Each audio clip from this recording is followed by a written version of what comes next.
Your Highness Tamim Bin Hamad Al Thani, Amir of the State of Qatar. Your Highness, we are extremely honored to have you as our special guest for the first time at our annual meeting in Davos.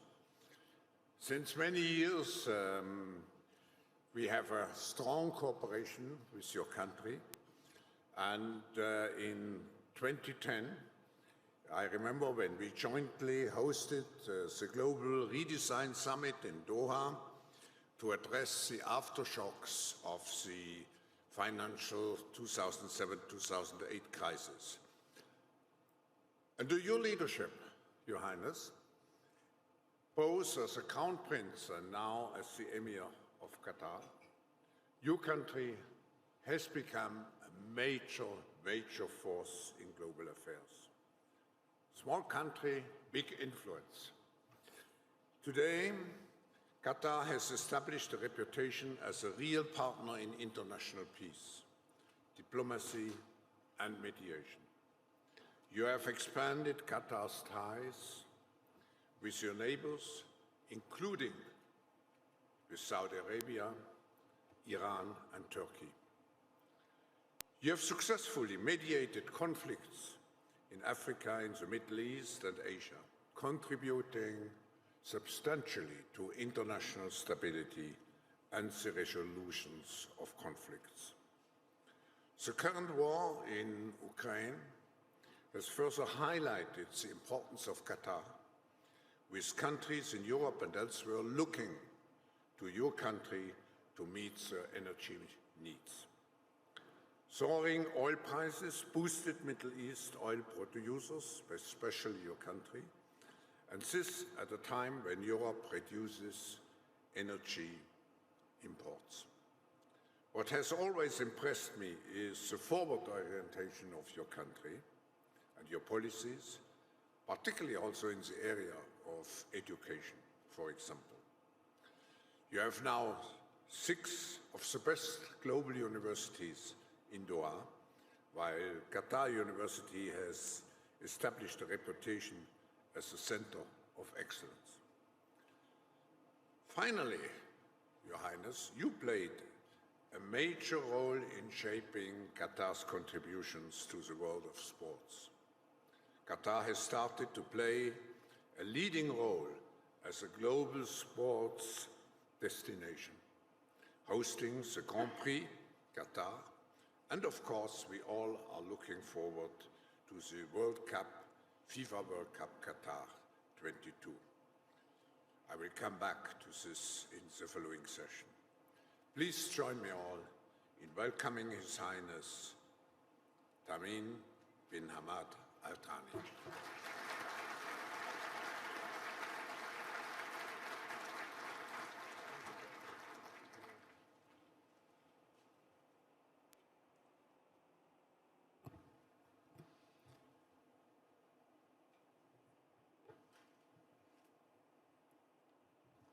Mr. Chairman, ladies and gentlemen, the current session of the World Economic Forum is of exceptional importance, for it is happening in the midst of economic challenges and geopolitical turmoil. Before we can hope for economic prosperity, we must first examine, repair, and enforce our framework for peace. And we need to send a reassuring message to people around the world. Only through unity we can overcome the conflict that divides us. I can tell you that after years of peace facilitation through mediation, that we can never give up hope. We should never give up trying to bring parties together, as long as we believe our efforts could save even a single life. Our attempts to mediate will be worth it. Our united efforts need to be based on principles already agreed on in the Charter of the United Nations, international law, and respecting each other's sovereignty. In recent decades, we have witnessed the marginalization of the role of the United Nations, the transgression of the rule of law in international relations, and the breakdown of basic respect for one another's independence. Solving dispute through aggression is on the rise, and it has reached one of its worst peaks in the war here in Europe. We are in touch with all parties concerned in the Ukrainian crisis, and I am ready to contribute to every international and regional effort to find an immediate peaceful solution to the conflict between the Russian Federation and Ukraine. Qatar firmly rejects the aggression of the sovereignty of states and any act that would constitute a violation of international law. We stand in solidarity with the millions of innocent refugees who are victims of this European war, and with the victims of all other wars taking place right now, victims of every race, nationality, and religion.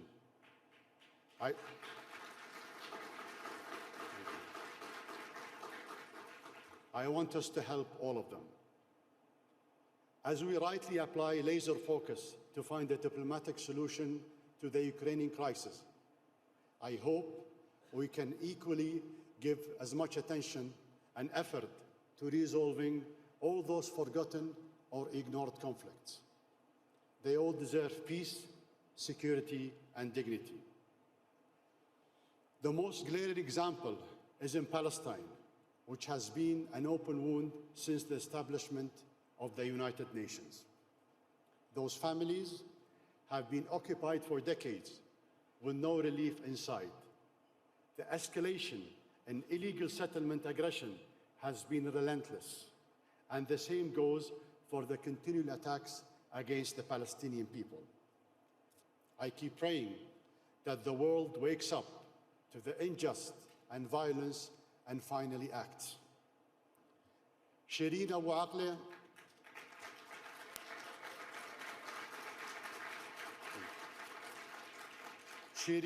Shireen Abu Akleh, a Christian Palestinian American journalist, was killed 2 weeks ago in Palestine and then robbed of a dignified burial. Shireen was covering the suffering of the Palestinian people for decades, and our hearts are broken.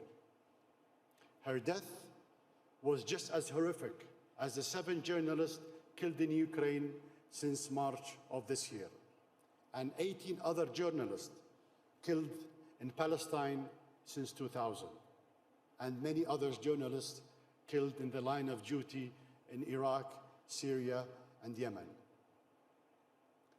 In the 21st century, we should not tolerate these aggressions, and we should not accept a world where governments have double standards about the value of people based on their religion, region, or race.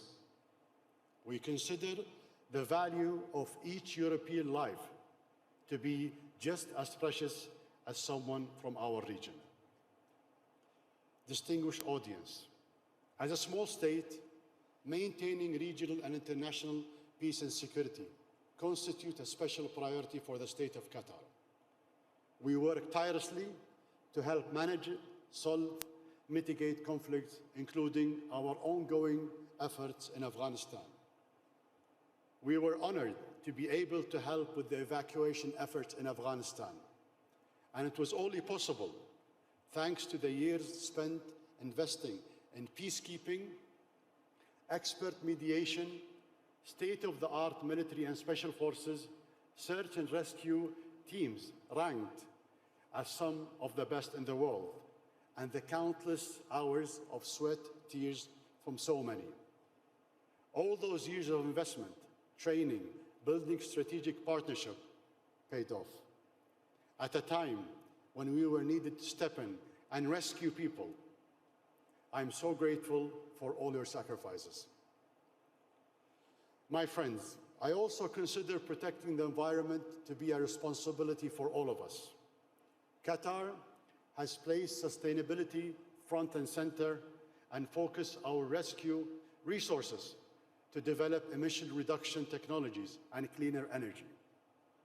We intend to play an active role in encouraging regional and international policy development surrounding both energy and environment. We have all seen over the past months what happens when we don't work together. At this critical moment in time, we must wisely balance the need to take care of the environment and simultaneously provide energy security for the world. This will take coordination and intense collaboration between all governments, companies, stakeholders, and every one of us. Because every single one of us needs energy. And right now, almost 1 billion people are still without a reliable energy source.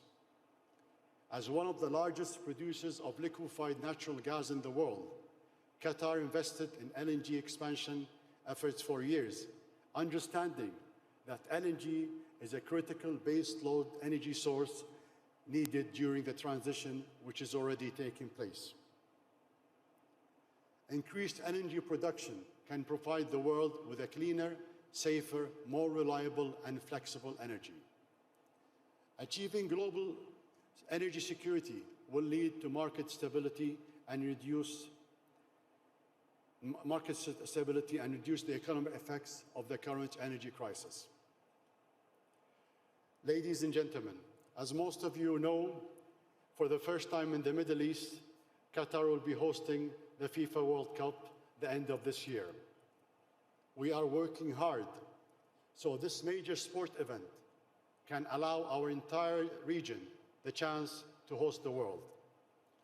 For decades now, the Middle East has suffered from discrimination. And I have found out that such discrimination is largely based on people not knowing us and in some cases refusing to get to know us.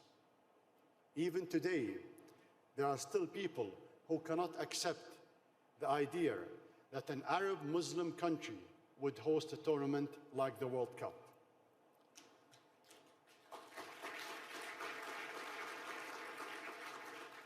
These individuals, including many in positions of influence, have launched attacks at a pace never seen before when a mega sporting event was hosted by other countries on different continents, despite the fact that each of those countries has its own particular problems and challenges. Qatar is just like your own country, not perfect, constantly trying to improve and full of hope for a brighter future. We are so proud of the development, reform, and progress we have made, and we are grateful for the spotlight that the World Cup provided, which inspired us to make these changes at a lightning speed. I assure everyone listening that this edition of the World Cup will be a special one.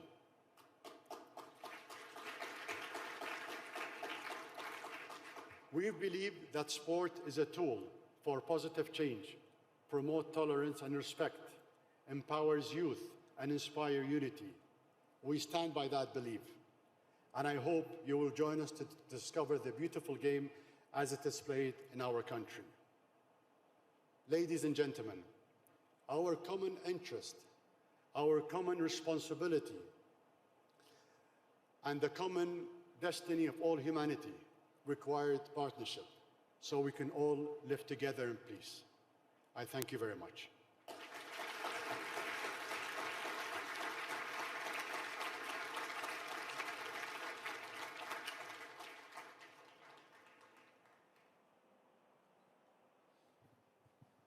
Your Highness, thank you very much for sharing with us your principal ideas.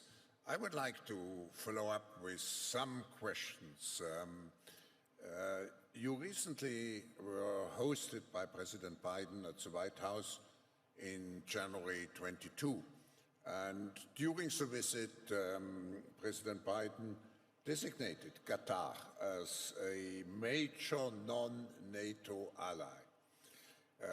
Some weeks later, I think you were in China, you visited President Xi, and you also discussed the Belt and Road Initiative. So my question would be, how do you balance your relationship in this conflictual world, particularly between the US on the one side and China on the other side? Well, the US is, we have a great relationship with the US. US is a very strategic partnership. And this designation is a recognition for the role of Qatar in the Middle East and all around the world.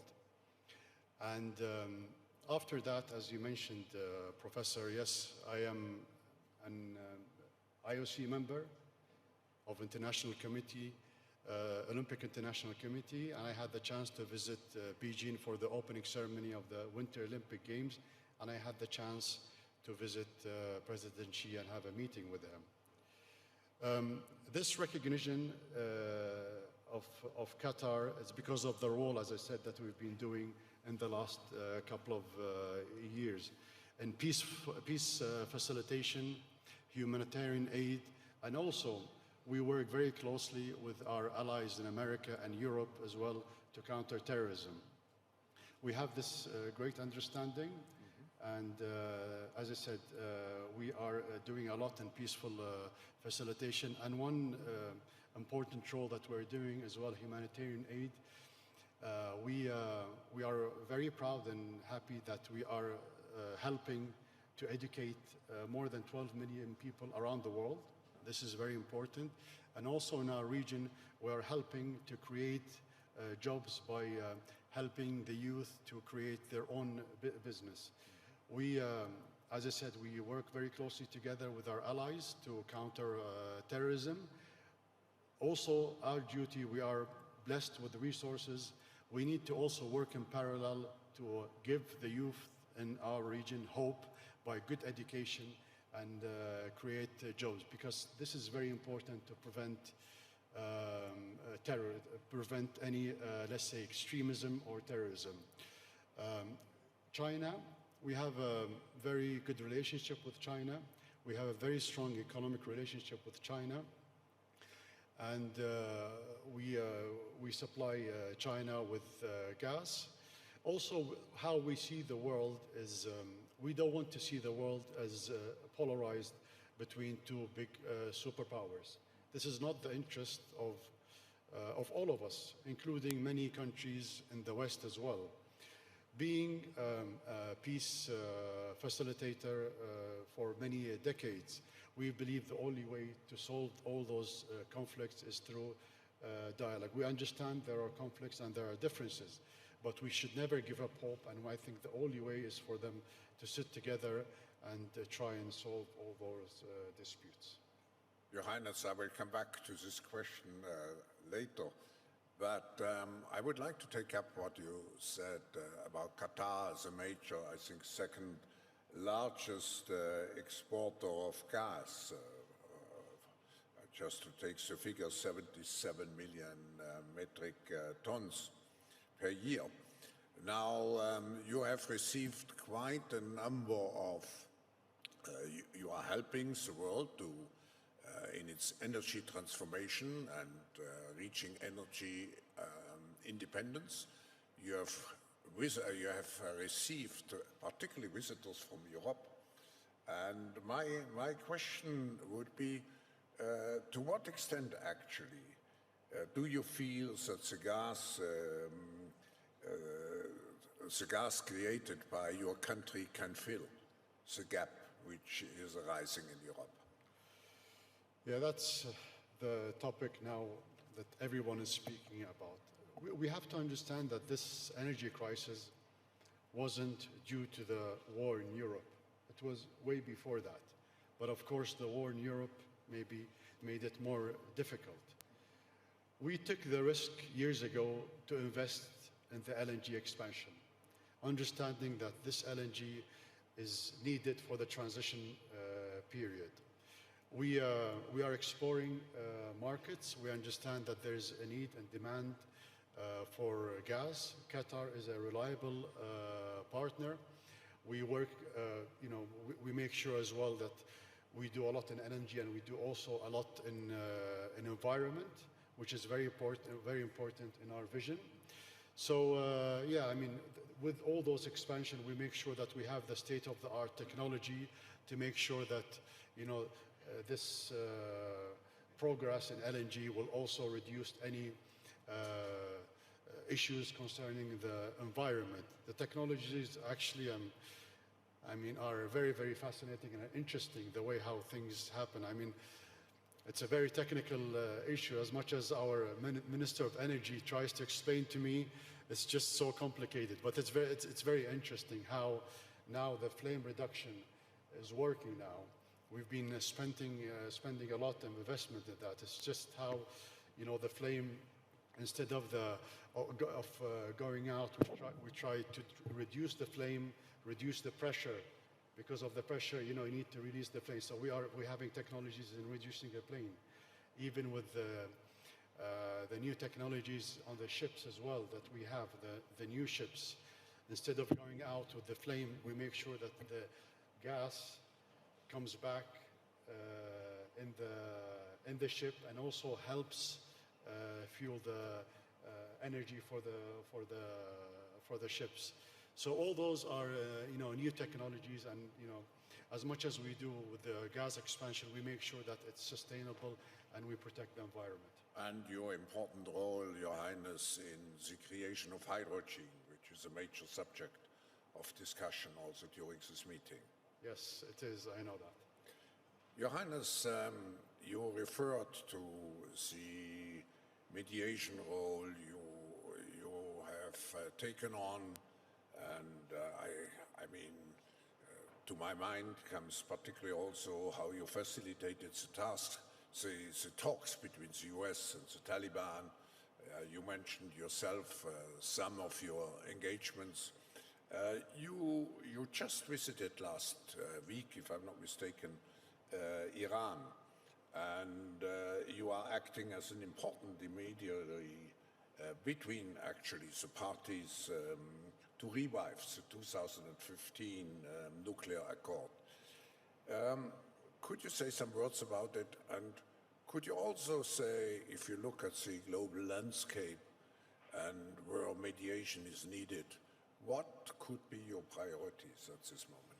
Yeah, as I mentioned, our geostrategic role in our region is for peace facilitation and also to supply an energy security as well. So we've been playing this role for decades now, and we understood that the best way and the only way to solve dispute and conflict is through sitting on a table and negotiation.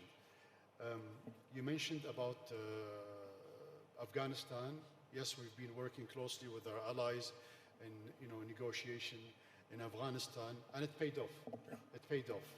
Well, we're still very far away. We still have issues and problems, we understand. But maintaining this dialogue is very, very important. Iran, as I said, we're not playing an official role to mediate between the West and Iran, but Iran is our next door neighbor. We have a good understanding and a good relationship with Iran. And our role as well is to try to help and to encourage all parties to come back to this agreement. So that was, my message to our Iranians, that, we encourage them to come back to this agreement. Your Highness, we need so much bridge building in the world that also the World Economic Forum is trying to be a bridge builder in our conflictual world. Now, can you share with me the secret to be successful in bridge building? Well, there's no secret and there's no magic, but we're grateful that people, when they come and ask us, they trust us. We have a track record of being honest and bringing people together, and this is our role. We should never give up. Believe me, many negotiations were so difficult, and at some point, you feel that we're not going to go, forward.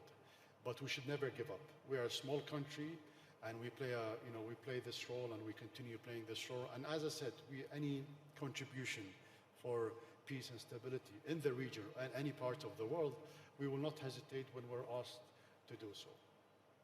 So it means trust, openness, That's it. Yeah, trust. And persistence. Persistent, never give up, never give up. Sometimes it's very difficult, you just want to run away from it, but no, you should never give up. Keep on going, keep on because this line of communication is very important. To conclude our session, Your Highness, on behalf of all the participants, I want to thank you and I want to wish you to continue with your important task. I wish you courage, persistence, and success. Thank you. Thank you very much.